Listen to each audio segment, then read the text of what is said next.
بسم اللہ الرحمن الرحیم۔ عزیز طلباء و طالبات، آج ہم جس اردو سبق کی ریڈنگ کرنے جا رہے ہیں اس کا عنوان ہے مولوی نذیر احمد دہلوی، اور اس کے مصنف ہیں شاہد احمد دہلوی۔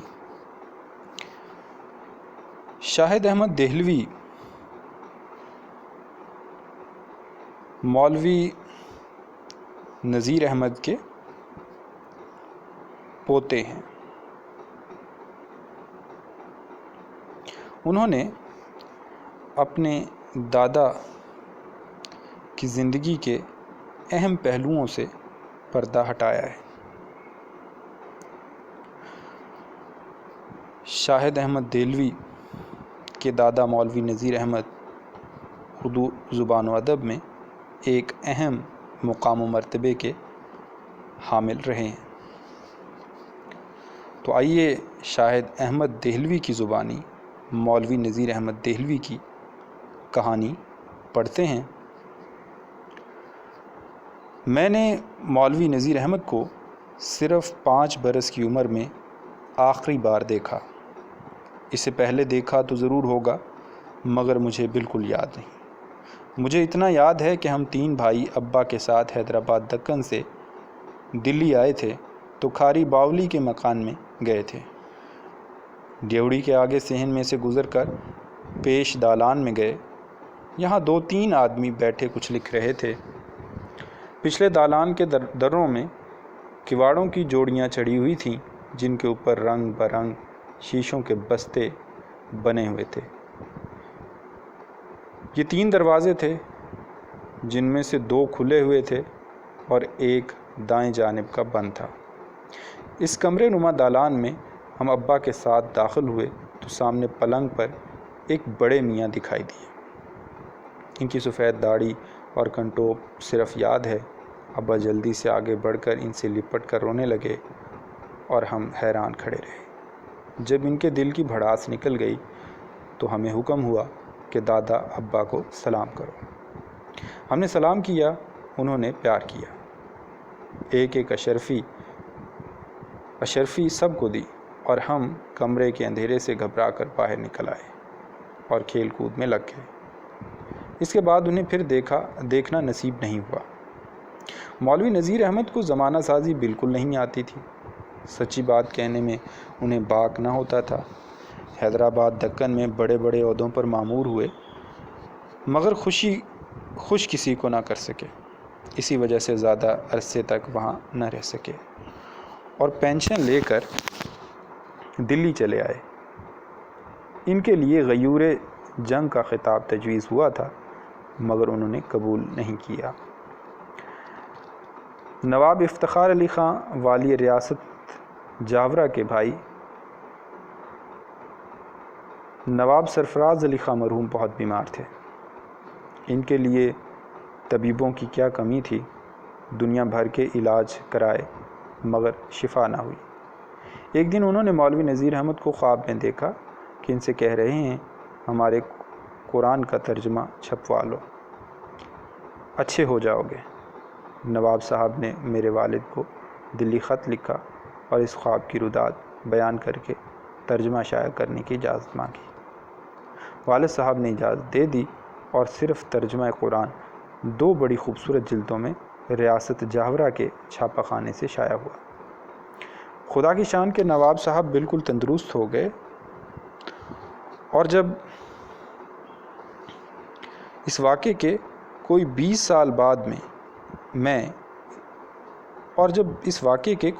سال بعد میں ان سے ملا تو 17-75 ہو چکے تھے۔ مولوی احمد حسن صاحب احسن التفاسیر مولوی نذیر احمد کے خویش تھے۔ ایک دن مولوی نذیر احمد کے ہاں بیٹھے ہوئے تھے۔ مولوی احمد حسن نے دیکھا کہ ڈپٹی صاحب کی کونیاں بہت میلی ہو رہی ہیں اور ان پر میل کی ایک تہ چڑھی ہوئی ہے۔ مولوی صاحب سے نہ رہا گیا، بولے اگر آپ اجازت دیں تو جھاوے سے آپ کی کوہنیاں ذرا صاف کر دوں۔ ڈپٹی صاحب نے اپنی کوہنیوں کی طرف دیکھا اور ہنس کر کہنے لگے، میاں احمد حسن، یہ میل نہیں ہے۔ میں جب بجنور سے آ کر پنجابی کٹڑے کی مسجد میں طالب علم بنا تھا تو رات رات بھر مسجد کے فرش پر کوہنیاں ٹکائے پڑھا کرتا تھا۔ پہلے ان کوہنیوں میں زخم پڑے اور پھر گٹے پڑ گئے۔ لو دیکھ لو، اگر تم انہیں صاف کر سکتے ہو تو صاف کر دو۔ اس کے بعد اپنا وہ زمانہ یاد کر کے آپ دیدہ ہو گئے اور مولوی احمد حسن بھی رونے لگے۔ مولوی صاحب بڑے فخر سے اپنے بچپن کے مصائب بیان کرتے تھے۔ جس مسجد میں ٹھہرے تھے اس کا ملا بڑا بدمجاز اور بے رحم تھا۔ کڑکڑاتے جاڑوں میں ایک ٹاٹ کی صف میں یہ لپٹ جاتے اور ایک میں ان کے بھائی، 7-8 سال کے بچے کی بسات ہی کیا۔ الصبح اگر آنکھ نہ کھلتی تو مسجد کا ملا ایک لات رسید کرتا اور یہ لڑکتے چلے جاتے اور صف بھی بچ جاتی۔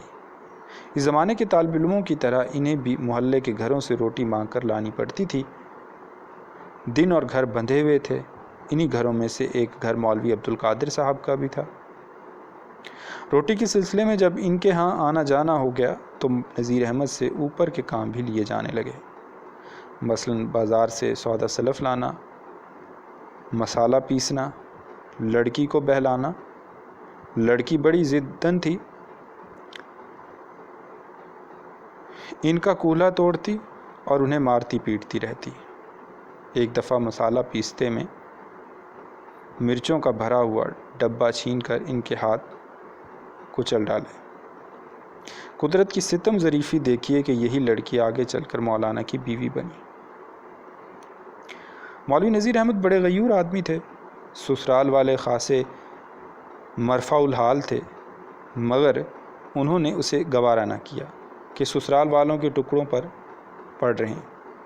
جب ان کی شادی ہوئی تو غالباً 15 روپے کے ملازم تھے۔ اسی میں الگ ایک کھنڈلا لے کر رہتے تھے۔ میں نے بڑی بوڑھیوں سے سنا ہے کہ ان کے گھر میں صرف ایک ٹوٹی ہوئی جوتی تھی۔ کبھی بیوی ان لیتروں کو ہلگا لیتی، کبھی میاں۔ دلی کالج سے فارغ التحصیل ہونے کے بعد انہیں کوئی سرکاری ملازمت نہیں ملی تو سخت برہم ہوئے۔ پرنسپل سے جا کر ایک دن بولے، مجھے سرکاری ملازمت اگر نہیں دی گئی تو اپلوں کی ڈنڈی کھولوں گا اور اس پر دلی کالج کی سند لگا دوں گا، مگر اس کی نوبت نہیں آئی اور انہیں ملازمت مل گئی۔ مولوی عنایت اللہ مرحوم فرماتے تھے کہ جب ہم لاہور سے دلی واپس آ رہے تھے تو ایک ہی ڈبے میں سب سوار تھے۔ سر سید احمد خان نے کسی بات کے سلسلے میں کہا، مولوی صاحب میں اس لائق بھی نہیں ہوں کہ آپ کے جوتے کے تسمے باندھوں۔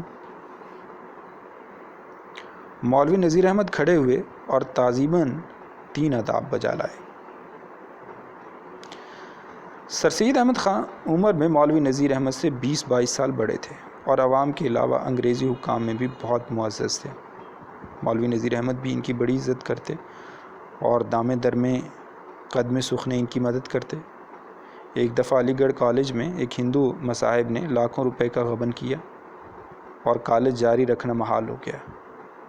اس خبر کو سن کر مولوی نذیر احمد دلی سے علی گڑھ پہنچے اور ہر طرح کی دھاڑس بندھائی۔ بولے اگر روپے کی ضرورت ہو تو یہ روپیہ اس وقت موجود ہے، لے لو اور بھی دوں گا، اور اگر کسی خدمت کی ضرورت ہو تو میں حاضر ہوں۔ سر سید اس خلوص سے بے حد متاثر ہوئے۔ مولوی نذیر احمد علی گڑھ کے لیے چندہ اگانے کے سلسلے میں بہت کارآمد آدمی تھے، اس لیے جہاں تک ممکن ہوتا سر سید انہیں اپنے دوروں پر ساتھ رکھتے اور ان سے تقریریں کراتے۔ نذیر احمد کی قوت تقریر کے متعلق کہا جاتا تھا کہ انگلستان کا مشہور مقرر برک بھی ان سے زیادہ مؤثر تقریر نہیں کر سکتا تھا۔ اب بھی اگلے وقتوں کے لوگ جنہوں نے مولوی صاحب کے لیکچر سنے ہیں کہتے ہیں یا تو ہم نے ڈپٹی صاحب کو دیکھا یا بخیر میں بہادر یار جنگ مرحوم کو دیکھا۔ کہ سامعین پر جادو سا کرتے تھے اور جو کام ان سے چاہتے لے لیتے، جب چاہا انہیں ہنسا دیا اور جب چاہا ان کی جیبیں خالی کرا لی، اور عورتوں کے زیور تک اتروا لیا کرتے تھے۔ مولوی نذیر احمد عربی میں غیر معمولی استعداد رکھتے تھے۔ کئی سال سے لوگوں کا ان پر تقاضا تھا کہ قرآن مجید کا ترجمہ کرو، مگر وہ پس و پیش کرتے اور کہتے کہ یہ کام ان لوگوں کا ہے جو خدمت دین میں اپنی ساری عمر صرف کر چکے ہیں۔ مگر جب پینشن لے کر وہ دلی آ گئے تو تیسیر کا ترجمہ شروع کیا، اور اس سلسلے میں اکثر آیات قرآنی کا ترجمہ بھی کرنا پڑا۔ اس سے انہیں اندازہ ہوا کہ یہ کام اتنا دشوار نہیں ہے جتنا کہ طبیعت میں ہچکچاہٹ ہے۔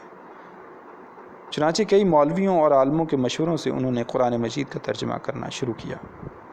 ایک لفظ پر رد و قدا ہوتی اور بالآخر ایک رائے ہو کر ترجمہ لکھ لیا جاتا۔ ترجمہ مکمل ہونے کے بعد بھی ایک نابینا جید عالم کو پڑھ کر سنایا گیا اور ایک اور عالم کو نظر ثانی کے لیے باہر بھیجا گیا۔ جب کاپیوں کی تصحیح ہوئی اور پروف دیکھے گئے تب بھی ان میں ترمیم کی گئی، اور جب تک اس کی طرف سے پورا اطمینان نہیں ہو گیا اسے شائع نہیں کیا گیا۔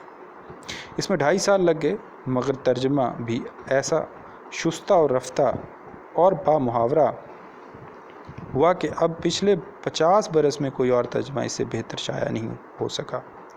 خود مولوی صاحب کو اپنی تمام کتابوں میں ترجمۃ القرآن ہی پسند تھا، اور وہ فرماتے تھے کہ میں نے اور سب کتابیں دوسروں کے لیے لکھی ہیں اور یہ ترجمہ اپنے لیے کیا ہے کہ یہی میرا توشہ آخرت ہے۔ گنجینہ گوہر از شاہد احمد دہلوی۔ والسلام۔